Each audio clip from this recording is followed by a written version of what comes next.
which is referring to one of the slides that's been updated. Okay, so I imagine if you've got any questions on that you can just raise it at the appropriate time. And I'm really sorry I've forgotten your name already. Joe. Thank you, Joe. All right. His Worship's just slipping out for another meeting, and so we're going to hand it over to Joe, who's going to walk us through the report. I will try and move through it efficiently. I won't try and rush, but equally I'm trying to keep you all on time. So over to you, Joe.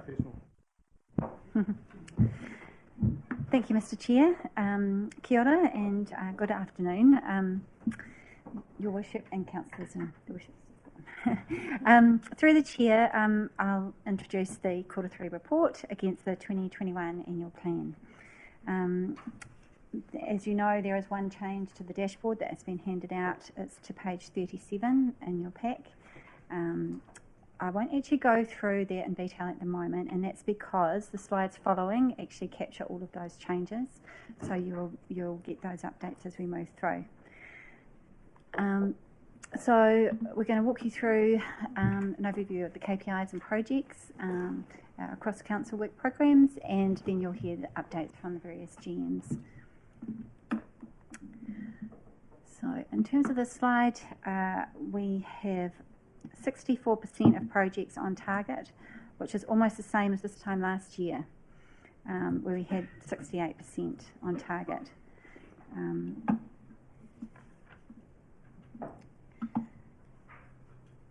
just move to the next one. Of our 94 performance indicators, 67% are achieved, and this is actually better than we were at this time last year, where we had 57% achieved. We do have a number of indicators there that were not achieved. They are in the areas, I'll just run through them really quickly for you. The learn to swim, registrations, library collections, items borrowed, dry weather, sewage overflows, time frame to respond to service requests, and a percentage of residents that think the district is developing in the way that takes into account unique character and the natural environment. So those are some areas to focus going forward. I guess at this point I would then hand over to the GMs to start walking through some of the detail. So we're just going to move through to the activity reports themselves, and if we could just ask staff if they can try and outline the page numbers that they're talking to from 33 through to 36 or whatever. It'll help elected members follow it in their pack. And if I could just encourage elected members to stick to the important questions. If you've got a typo, we can probably skip that one, but if it's we can stick to the ones that are significantly important, that would be helpful. So who's up first? That would be me. Thank you. So, Natasha. I will take us through a couple of points on recovery. So it's page 49 and 50 of the report. In terms of some key developments in here, at a regional level, you'll recall that Council approved regional leadership structure in the way of a new joint committee that will, among other things, provide regional coordination and leadership across economic recovery and development, as well as the regional growth framework. So that's shifting on from the prior arrangement, which is a good step forward. In terms of more locally, there's a range of different recovery actions that are outlined in the report. One in particular I wanted to highlight was the Council's summer activity program had been completed, which included a range of different activities to bring people out reconnecting and give them an opportunity to make sure they're enjoying the coast. So it included things like the Summer in the Park events. We did summer promotional campaign for council facilities, and there were a range of recreation programs that were delivered over summer, promoting the community organisations and their activities. In the last bullet point on the presentation there is just noting that there are a range of different recovery actions that are already reported on elsewhere in the report, things like the Kāpiti Destination Plan, the Memorial Hall and Otaki Theatre upgrades, to Urahi as well as to Hungarangatahi. One other point before we just move on to the other slide, I did just want to bring attention back up to a high level in terms of where we're positioned on recovery at the moment. Based on the latest information from Infometrics, we have fared better than expected through COVID, although it's not diminishing the impact that it's had on many. And so that does need to be factored in terms of recovery and progress and priority, and we will be looking at that as we review the recovery plan. In terms of that high-level position, GDP year-to-date, based in December 2020, Kāpiti had a growth in GDP of 0.4% compared to a 2.6% decline nationally. There's been strong consumer spending. So locally in Kāpiti, we had a 1.7% year-to-date in December increase compared to a national decline for that same period of 3.2%.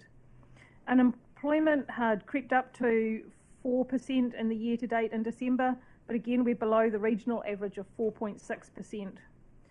Job seekers, these have increased by 20.3% in the year-to-date for Kāpiti, which is behind a regional increase of a 28% increase. And that's really a significant jump that occurred in April 2020 and then has been relatively steady since then.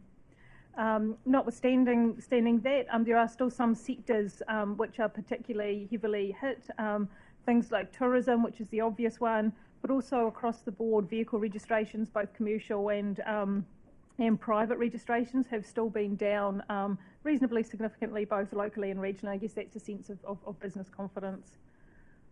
Thanks, Joe. If you can move on to the next slide. So moving on to the housing work program, which is on pages 51 to 53. Work in this space continues to assess opportunities for small-scale and affordable housing developments. We've had some valuable meetings with Ngāti Toa and Te Atiawa, and they've confirmed their agreement to be partnering in the housing needs, affordability and social impact assessment, which is really important to have them involved, so we're really pleased about that.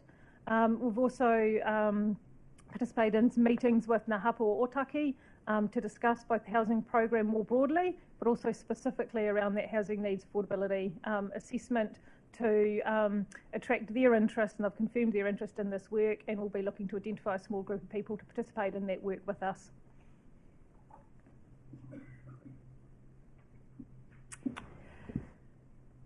We've continued to meet with a range of government agencies to discuss increasing provision of social and affordable housing in Kāpiti, and I won't go through them all there, but we've had some particularly good conversations with Kāinga Ora and the Ministry of Housing and Urban Development, who are increasingly seeing and recognising Kāpiti as a place that they need to focus on and spend some time and money here to help the challenges that we're facing, which is a really positive step forward. The government released the public housing plan at the start of the year. So this plan sets out for the next 3 years the public housing places intended to be funded by the government. It indicates between 470 to 690 places for the Wellington region, but as yet they still have not provided a breakdown for Kāpiti, so we're none too wiser there. We look forward to finally hearing that announcement from them. And the last item there is that the government announced a $3.8 billion housing acceleration fund and additional funding for the Kāinga Ora Land for Housing program, which are both intended to help increase housing supply. The criteria for the first one, the Housing Acceleration Fund, will be confirmed next month, so we still we'll be exploring opportunities to see how we might be able to benefit locally from that. And policy, moving on to the policy work program, which is on page 55 of your report. Just to highlight a couple of things that we completed in Q3 there, the Sustainable Transport Strategy, National Policy Statement on Urban Development Quarterly Report, and the Beach Bylaw, you will recall, was adopted and implementation has commenced. 3 submissions were made in that period, one firstly to the Climate Commission, and then 2 to Greater Wellington in relation to transport. Natasha, you've been on such a roll, I hadn't stopped on the different ones for questions, so I just want to check first whether, because I don't want to get too far ahead. I was tempted to go right to the end and just any questions on place and space, but looking through, there's a few more slides. Yes, there are. So I'm going to stop there. Is there any questions from the last 3 categories? I can see Councillor McCann. Well, thank you very much, through you, Mr. Chair. Thank you very much for that report. I just noticed the last time we had this discussion, Councillor Randall asked a question as to whether we had meetings planned with our local MPs, and I thought it would be opportune to raise that because I wasn't allowed to answer that question last time.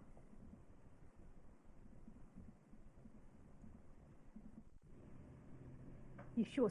So firstly, noting that this is a report on the quarter ending March, I will, however, take the opportunity to provide an update that on Monday we are meeting, we are scheduled to be meeting with the two local MPs. It has been rescheduled several times, so we're crossing our fingers and hoping that it goes ahead on Monday. So any further questions? So just noting from the page 49 through to 50, or just before to 55, any questions out of those few? I had one myself, which was around, and I appreciate it's a slightly tricky one, was around the submission to Greater Wellington around the Regional Land Transport Plan. We've had residents from Te Horo raise why we hadn't followed through on the recommendations or the notice of motions for the Peka Peka interchange, and you know, put my hand up myself. I participated in that submission to the RLTP. Is there any staff feedback on why the Peka Peka interchange didn't feature as part of that, given the feedback, and that, you know, obviously elected members fed into that process as well? So, in response, Mr. Chair, is the question why wasn't the Peka Peka why wasn't the interchange a project that was submitted as part of our... Put in there as part of the submission to the RLTP.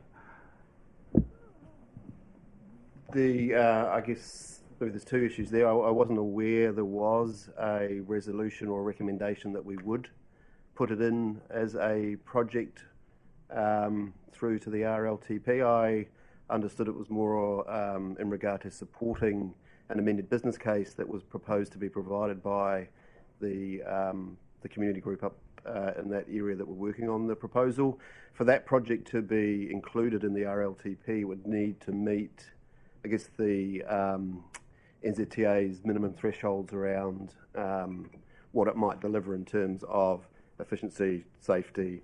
So it would need to have had if not unamended, an additional business case provided just to get it into that significant projects list that then forms the basis for the RLTP and the mediation associated with what projects will go forward to be funded by the National Land Transport Fund. So that's my understanding as to the process and why it wasn't put forward as a submission. Yeah, so just to clarify, there is a process there in terms of the priority of the project. So for example, the link road, we've had to sort of argue for that to be included and have the business case and the justification, and then it sits at a rank within the list of priorities. That's correct, but just to even get it over that first hurdle for it to be considered as a project of significance, there's an indicative business case process that you're required to go through to do that, and that was the process that NZTA had been going through or went through as part of, I guess, the project initially. So you can't get it onto the list unless it's got over a certain level of a threshold with regard to its what it will deliver. Thank you, Sean. Is there no further questions on this section? I can't see any. We'll move on to the next part, Natasha. Thanks. It's actually me. Through you, Mr. Chair. Pages 56 to 58 of your agenda highlight progress in this quarter on implementing the actions in response to the independent organisational review. Upon... Oh. It's okay. It's going off. Oh, no, backwards. It's okay. Keep going.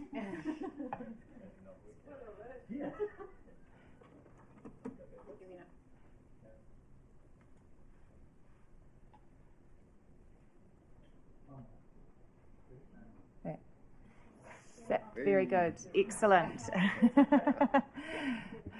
So three particular developments have been highlighted on the screen in front of you. The delivery of project management training tailored for local government, to a number of staff across our organisation was completed this quarter. We have begun a review of the template for reports that come to you for decision.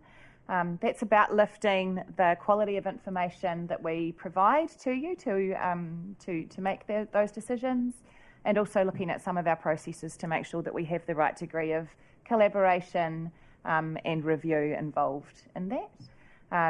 This quarter, we also continue to enhance our digital engagement and consultation platform, which is all about increasing public participation in democracy and the work of council. Also enhancements to our weekly e-newsletter and other media channels.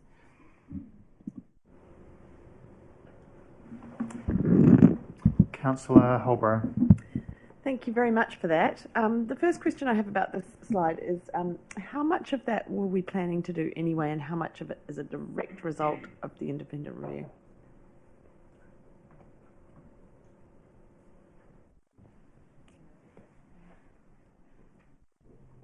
Very good. So I can speak to the bottom two, and then I might have to ask one of my colleagues to answer in terms of the top bullet point. We were already intending to do both of those things. I guess that's reflective of the good alignment between the recommendations of the report and the enhancements that we were already planning to work into our work programs. The other one?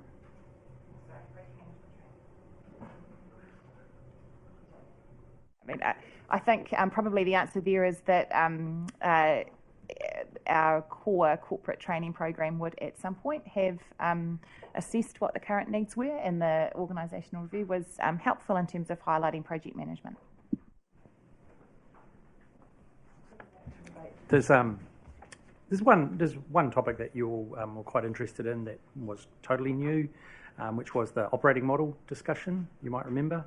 And so subsequent to the end of March, so in recent times, we've initiated a conversation with that report author about pursuing more work on that, which we always said we'd look to do. You were quite keen that we do that.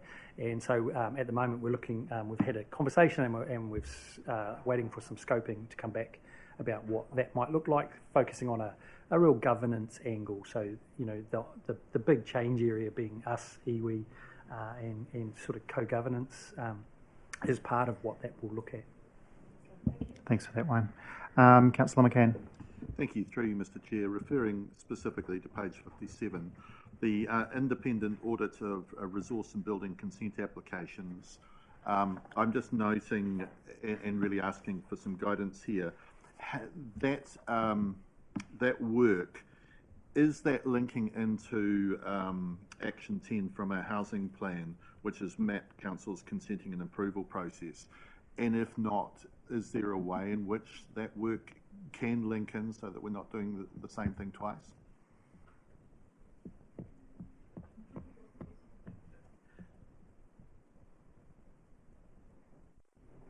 Look, through the chair, SLT are going to receive an update from that review, hopefully before the end of the month, although that's fast approaching, and it will absolutely inform the work out of the review process and program of work going forward. And more importantly, we've just commissioned a customer journey mapping piece of work to embed into what we call our QAS, which is our quality assurance systems, which maps our processes. So hopefully that answers part of your question. Yes, absolutely, that does answer part of my question. The second part is, what line of sight will we have on that process? Look, we're happy to bring you something by way of a briefing, a short briefing, just to tell you what the learnings are out of that review process, and how we intend to apply them. Probably as it would be appropriate, I think, through the chair, that we give you a briefing on some of the trends that I'll talk about in my slides and that you and I have talked about, Councillor, previously, and try and package that into a briefing. He says optimistically June or July. Councillor Pravanov. Thank you, through you, Mr. Chair. So I've got three questions. On page 56, there's some work there scoping on supporting councillors and their portfolio responsibilities, and then there's also initiating a review of how that's gone. So I suppose I'm really interested to know the timing of both those pieces of work, please.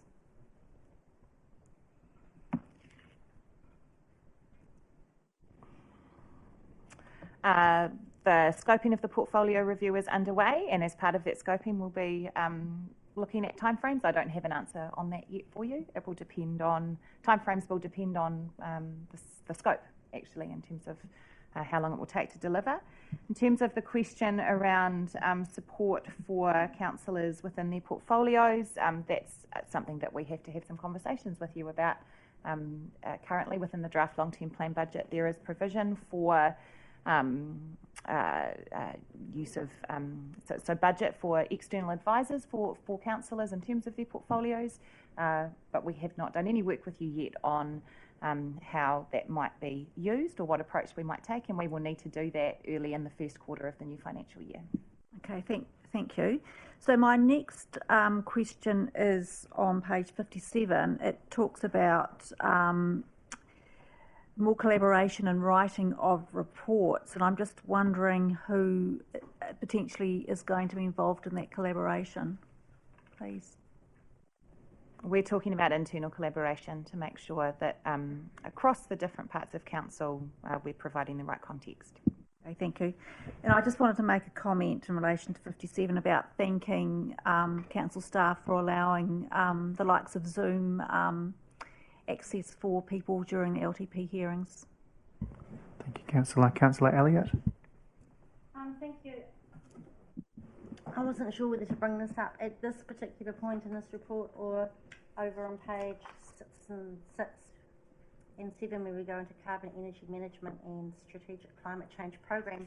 But I am going to do it now so that we can segue into that. And we've had a lot of requests for a separate standing committee, full committee to be set up, and that is a climate change committee. And I'm wishing to know the processes for doing that, where that could be done in the work program. And I realise that there is remuneration and a lot of things to be analysed for that it's quite a big change to ask for. However, the climate emergency was announced in May 2019. I think we've got the question. I just want to move us along so we could have a response. And I think that maybe it's a point where we need to analyse the effectiveness of not having a climate change committee. Thank you, Councillor. So my response will remain the same, that the way things used to be 12 years ago aren't necessarily applicable today. We intentionally have a single committee of the whole to deal with all topics. So to ask all the same councillors to sit around the same table but with a different committee name makes a lot more work for staff and doesn't really change your participation. So it won't be encouraged by me if through the Mayor he wishes to look at a change in structures. We'd go through the usual change to the governance and delegations process, which is not usual intra-term, but would be the way you'd have to do it. So Councillor, I'm not trying to shut the conversation down, but given we have a portfolio holder that leads that area, maybe you would like to have a discussion with that portfolio holder, and from what the Chief Executive has said, it would need to then be a discussion with the Mayor. So have you got a... Certainly, thank you to you, Mr Chair. I have had a discussion also with the portfolio holder, and just frankly, this is the first triennium out of the last 3 or 4 that we haven't had 3 committees of the whole. So just suggesting that. Oh, okay. Your point of order? This isn't relevant to the paper that we've got in front of us.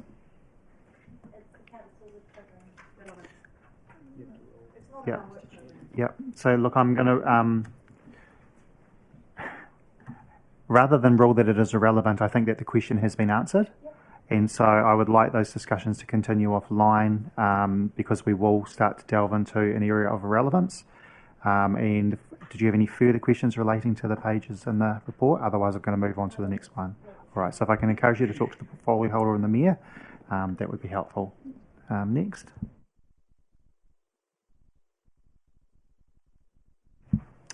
Thank you, Mr Chair. I'll talk to you about what we've been doing in the IT space. So I'll be talking to key developments, which is outlined on page 59 of your agenda. So the first bullet point is called the Digital Workplace Project. So it's a cross-council major business improvement and transformation project. It's well underway.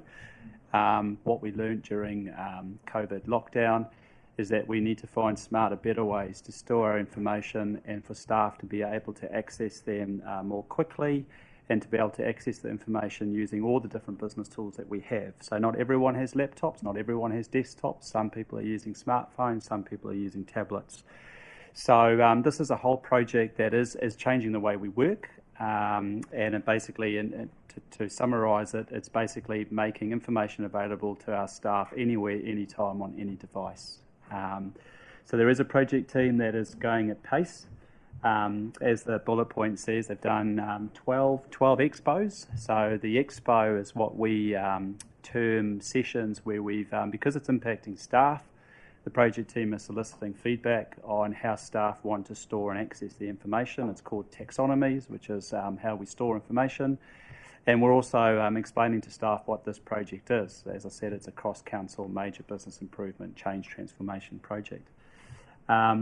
There's a lot of work, and you would have noticed in the finance update report that we just talked that we flagged potentially a carryover of $200,000. Wanted to have the project done by 30th of June, but there are, with projects of this nature and size, there are complications. One of them being our IANZ accreditation. When you change the file path and how information is stored and accessed, you have to train the staff, because that all comes into when our auditors look at our IANZ accreditation. When did you make the change? Do staff know exactly what the new changes are and how to access the system? So there are a few delays, and it's a complex project. We are using an external outfit that's done the same project for 50 councils across the country. We are continuing to strengthen the resilience of our IT platforms. So we've upgraded Office 2016. We're migrating to Microsoft 365. There's the accountant in me, 365. And we've done 120 or 370 computers so far, and we continue to make sure that we're all operating on Microsoft 365, which is a stable platform that we need to be on for resilience as well. We've done. The team have been working really hard on the IT fit out of the building that we're in, Takari South. There was obviously there's quite a few people have got in there, so it was all the IT, the hardware, and the infrastructure related to that. But not only that, when we came out of the Maple building, staff went into different locations. So the IT team have just been working really hard to make sure that people are in the new building, and where they've been in their temporary locations has been reconfigured as well. With regarding our EOC, the data centre, there's been some upgrades to some servers to make sure that our EOC continues to operate as it should. Thank you. Any questions? Councillor Halliday. Look, it's just one actually. We've had some community comment about the move from one building to the other, but would it be a fair comment to say that that move's certainly allowed for the upgrade and for us to be moving forward with regards to how we run as an organisation? It's been quite a positive step in that regard, and how everything's laid out and all that sort of thing. Could I kill two birds with one stone and take a question onto the end of that? In answering that, could you clarify that when this building was completed, that we were still housing staff in other areas? It's not been the growth of employment in the organisation that we've had to now lease further buildings. Through you, Mr. Chair. Yes, just to clarify, when this building was upgraded, in terms of the size of staff, we had a number of staff at other locations as well. The impact of moving across to Takari South has put large parts of the corporate activity on the same floor. It's made a huge difference to staff. It's a modern building. The staff are feeling highly engaged. Just like any building, doesn't matter what the building is, there's always going to be HVAC concerns. Staff are feeling really positive about their work environment, much more engaged. There's a buzz in the air. We're being a lot more collaborative. So really, really enjoying that, and really enjoying our new working space.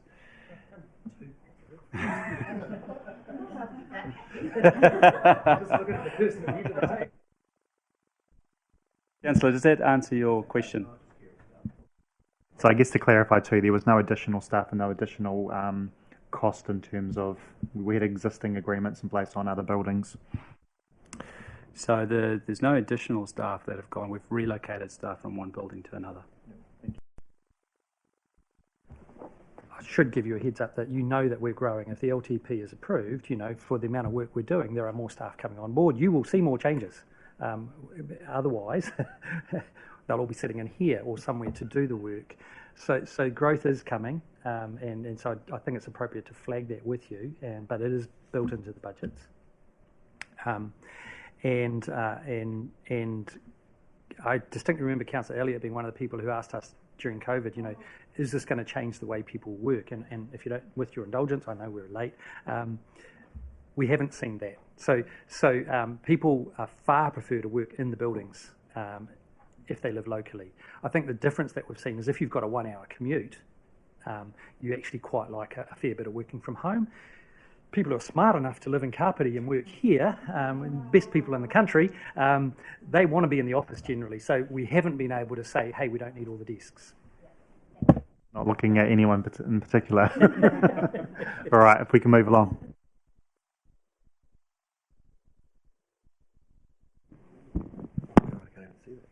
Thank you, Mr. Chair. Sorry, the update relevant to the carbon and energy management, so pages 60 to 62. The solar array at the wastewater treatment plant in Otaki has been up and running for a while now, so Energise Otaki are, I think, looking at pulling together the structure around how they might now start to allocate the grants from that process, and just some other bits and pieces there. The energy audit was commissioned for this building via Becca. The electricity contract has already come back through, as this was at the end of the last quarter, has come back through to council, and greenhouse gas emissions audit that is now being pulled into a report, which again will come back to either council or to this committee. Any questions on this slide? No. So I guess the main the item there. There's been a number of additions to the website. The policy work program talked about the submission on climate change, and I guess the key one there is potentially the two projects associated with the Wellington Regional Growth Framework. There's a project in there that relates to climate change, and that's been split into two work streams: one mitigation, one adaptation, and they're working on the terms of reference for those projects. So that's a regional project, and it's been driven, I think, by the Regional Climate Change Forum. I think whatever they've changed their name to recently. Yep. So, and just other webinars and other useful training and interaction that the staff have done in that space. Okay. So pages 60 to 62. I can't see any questions on the screen from elected members. Note next.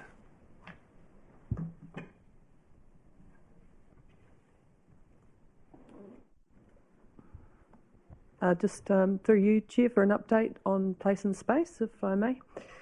We've got, just in summary there, it's related to your agenda papers, pages 63 to 76 inclusive.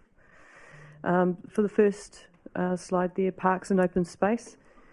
We've had quite a lot of progress on some of the big projects there. There's substantial development at Aotearoa Park amenity building. We are having to carry over some of the costs of the design for that, because there is substantial communications that need to take place with stakeholders that utilise that facility.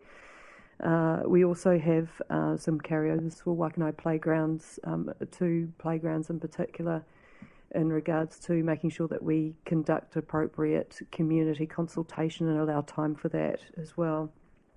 In terms of the artificial turf, we have had advice that the turf currently is in reasonable condition and won't need replacing until the following year that it was expected. So that is also the funds to be carried over for there.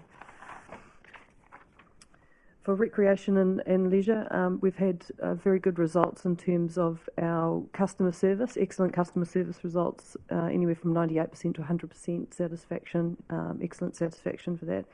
In terms of swimming lessons, it's fair to say there's been a slow uptake in swimming lessons, and the reason really has been recovery from COVID as people get confident to come back to public places and spaces for things like swimming pool lessons and so on. We've had 718 people registered, and that has been split in the main with 500 into at Coastlands, 154 at Otaki and 62 at Waikanae.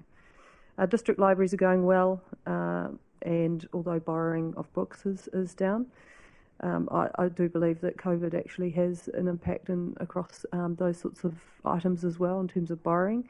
It's just a psychological thing as we see drop-offs in classes and so on taking place. And we've had 104,000 odd pool visits this quarter, up from Q3 last year, which has been good from Thanks, a similar Sasha. perspective. Sorry to cut you off there. No, Just moving to Councillor Pravanov and then Councillor Compton.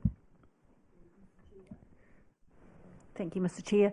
Thank you, Sasha. You mentioned on page 64 about the two Waikanae playgrounds that have been, I think the word is deferred. Are you able to mention which two those are, please? Yep, shot over, and it was Waikanae, the Memorial Hall. Sorry, through you, Chair. Yeah. Shot over Memorial Hall.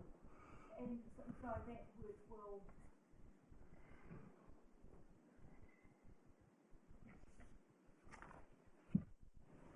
So that work will continue in the next financial year at some other point in time?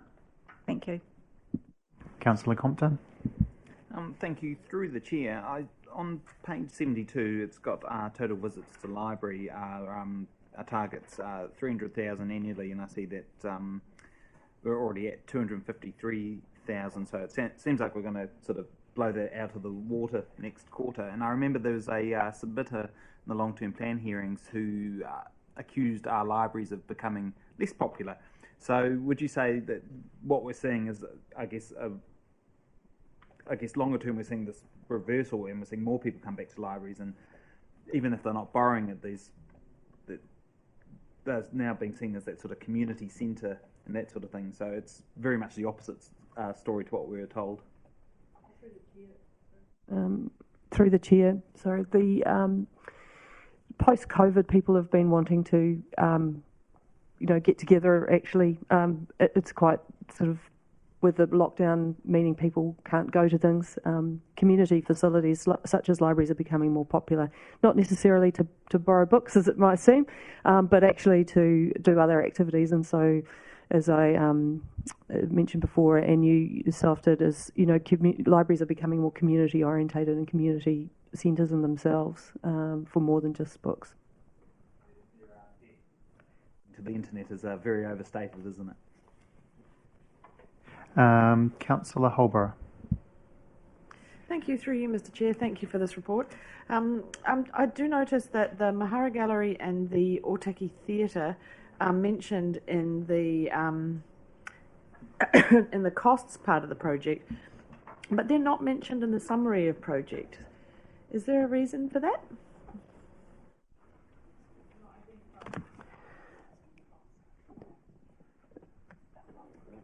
Through you, Chair, what page are you referring to? Sorry, Councillor. I'm referring to page 68, recreation and leisure, where it says full year outlook unfavourable due to the Otaki Theatre renewal and initial project cost for Mahara Gallery.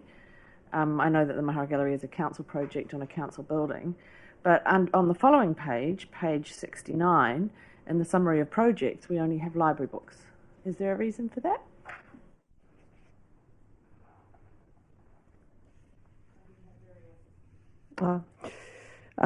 There should be a summary for those projects as well, so my apologies.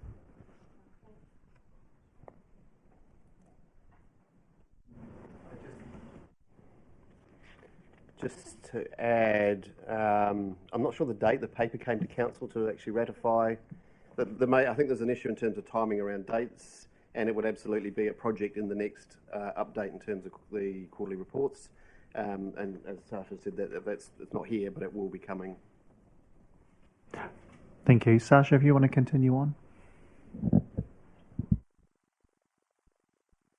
Thank you, Mr. Chair. So the pools, we've covered that in terms of the update. Their community facilities, with the 118 community houses for the homes for older people, we've done an assessment across all of the homes for the healthy homes assessments, which are required and will be completed by June 30, which is not covered in this slide here, but should be noted.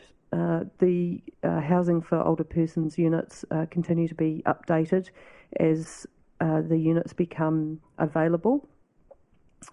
The Otaki Theatre will commence work in October and seem to be on track there in terms of milestones with the PGF agreement requirements. Paraparaumu Memorial Hall, pleased to say that that has been completed and there will be a blessing tomorrow morning. I'm hoping that's in your diaries, and for Saturday there's an open day, a community open day for a variety of events for the community as well. Thank you, Sasha. I've just got a few questions myself on this particular one, and then I'll see if other elected members do. Through the long-term plan hearings that came up around the older persons housing units and the desire to have them at 100% occupancy, I know as an elected member there's issues around a more aggressive renewals program. Could staff just explain the challenge around trying to achieve that 100% occupancy? Yes, I've just asked Kelvin Irvine, our property manager, to come down. He may be able to be more specific in details around that for council, if that's okay. Through you, Mr. Chair. Thank you, Kelvin. And you may not know the answers you're coming, but there was a suggestion that the renewal should be around $20,000 per unit. If you're able to contribute to what the cost of the units are for refurbishment, would be helpful as well. Right, for the refurbishment, the $20,000 figure wouldn't come anywhere near the refurbishment for them, especially with going forward with the healthy homes standard being incorporated on any of the new renewals that we're going forward. A renewal cost is between 45 to 55k, depend upon the nature of the work or the age of the unit. We have units going back from, I think, 1958 through to 1982. So Otaki are where our oldest units are, and the newest units are situated in Waikanai. And the standard of construction between that 30-40 year period is quite immense, especially with the building code and what has to be done. Also, with some of the units going forward, a thing that isn't taken account is for access, especially now with elderly. So that's another prerequisite that we're looking at now for disabled access or means of access to get into some of the sites. So that can, in some cases, lift the amount of money that's required. Thank you. And in terms of having them running at 100% occupancy with no empty units, what's the challenge around? You'll never have 100% occupancy, especially if you've got a renewal program in place, because we keep 1 or 2 units empty because we use them as a decant. So as we're doing a unit up, we move a tenant out of one unit into another. So, you'll never, unless, we've done, we've got 9 underway at the moment. And so that's 6 being renewed, and we've got the 4 decants, so, or 3 decants. So once they come up, but they'll be tenanted, and we've got lists of tenants to occupy. But going forward, there's always going to be a couple kept in play. Thank you. That's really helpful for elected members. Councillor McCann. Thank you, and through you, Mr. Chair. Just as we talk about decanting residents from one place to another, are we moving them from one town to another, or are we somehow managing to keep them within their community of interest and friendship, fellowship? Sorry. No, they're usually kept within the same complex if possible. So if you're in a complex in Otaki and there's a couple units that are being done as a renewal, you maybe have to be moved to another unit, but we always try and keep them within the same complex itself.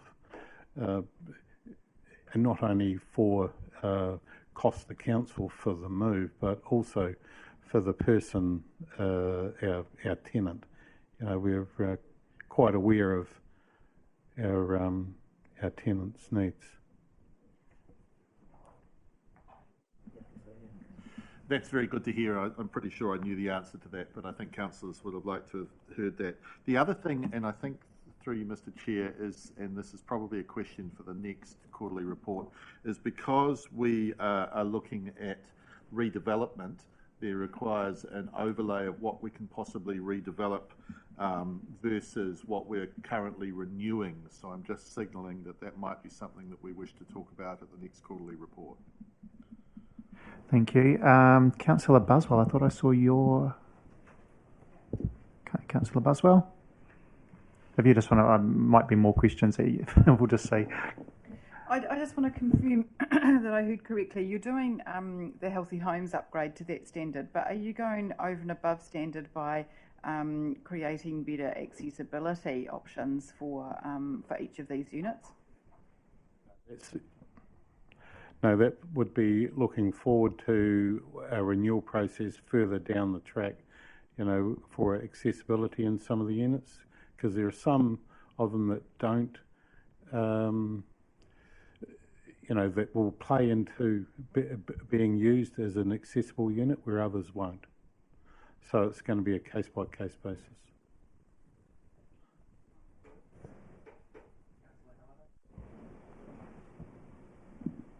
If I can just add to that through you, Mr. Chair, the accessibility, some of the program itself, Homes for Older People, one of the requirements is that people are independently living, so that they don't technically should not require accessible units. However, over time, you know, government's expectations and our own expectations of what we provide our community has increased, and so as we look to renew units and where there are units that lend themselves to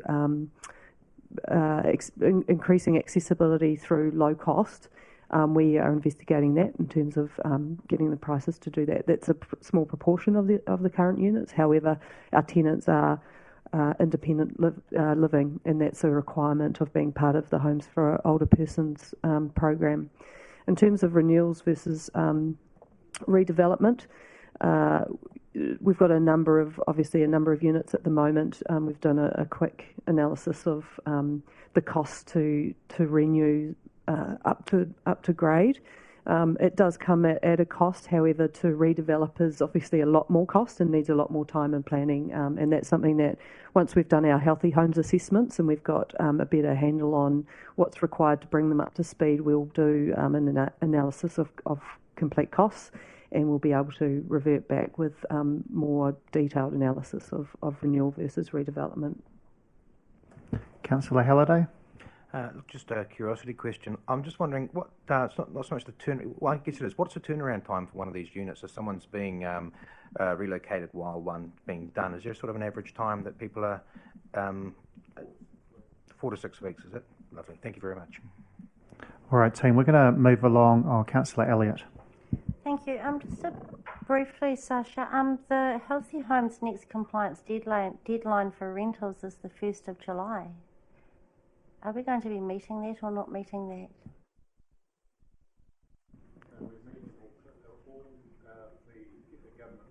assessments. We're following the due process and we're meeting all targets. So all the assessments will be completed by end of July. If it's July 2024, that if we have a new tenant, that's where the legislation is different, because we have sitting tenants, and the legislation means we have to be compliant with everything by July 2024. We're planning to come in at July 2023. Just follow up with that. Is it something that you can take offline, or do you? Okay. Look, I think we've thrashed that one out a lot. Can I just say thank you very much for, one, the work that you do. I know it's much appreciated by the residents, but also your responses today, which are really informative. So I appreciate that. Thank you. Look, I'm just had a chat with the Chief Executive in regards to time. I see Mr. Jackson for Audit and Risk has turned up, bearing down on you all. And so I think we've agreed that we are going to break for lunch shortly. Do you think in another 10 minutes or now? Wayne has left it up to me. I'm obviously chair, but in terms of just talking with staff around what's appropriate, we've still got quite a bit to get through. And so it's 12 o'clock. Do we want to break now for lunch and then come back, or do you want to go for another 10 minutes? Break now, I'm hearing? Break now? Yeah, so unfortunately what we will do at 1:30, we will open the Audit and Risk. We'll adjourn it for a wee while whilst we finish this meeting, and then we'll come back to Audit and Risk. Mr. Jackson therefore gets the pleasure of having lunch with you if he wishes. All right, team. So we're going to adjourn the meeting. We're going to have take a lunch break, and we'll be back. Did you say 1:30? Oh, sorry. What do you think? Well, if we're back a little bit earlier, it'll just be. Yeah. So back in the chambers at sort of 1:20, 1:25. We'll kick off, and then Audit and Risk will start, and then adjourn.